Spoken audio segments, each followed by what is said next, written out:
اس کے سامنے کھڑی ہو جاتی ہے. ابھی بھی سب سے زیادہ جو اس عنوان پر ایکٹیو ہیں وہ قادیانی لابی اور ان کے ساتھ کچھ اور لوگ ہیں.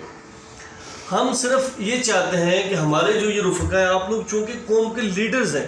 یہاں پر آنے والا ہر وہ بندہ اپنی اسٹوڈنٹس آرگنائزیشنز کا، اپنی یوتھ آرگنائزیشنز کا لیڈر ہے، اور آپ کی آواز وہ تھاؤزنڈز آف پیپل میں پہنچتی ہے ایک ٹائم پہ.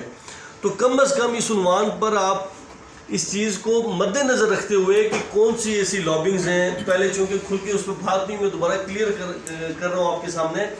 کہ ان لابیز کا راستہ ہم نے روکنا ہے، اور وہ کس قدر ایکٹیو اور کس قدر منظم طریقے سے یہ سارا کچھ کر رہے ہیں. اس کو اگر آپ ٹویٹر پہ ٹرینڈ ان کے چیک کریں، یا ان کے وہ لیٹرز چیک کریں، یا ان کی تقاریر اٹھا لیں جس پر کچھ لوگوں کو سامنے لا کے انہوں نے تقاریر کی ہیں، گورنمنٹ کو جس طرح انہوں نے ٹارگٹ کیا ہے، تو ہم اس عنوان پر ایک دفعہ مضبوط اور توانا آواز ہم یہ سمجھتے ہیں کہ آج کا ہاؤس اگر متفق انشاءاللہ ہوتا ہے تو یہ پاکستان کی یوتھ کی، پاکستان کی اسٹوڈنٹس کی، اور یہ پاکستان کی آواز ہوگی، اور یہ منظم آواز انشاءاللہ تعالی عوانوں تک بھی جائے گی اور ان لوگوں کے لیے بھی راستے کی رکاوٹ ہوگی. Thank you.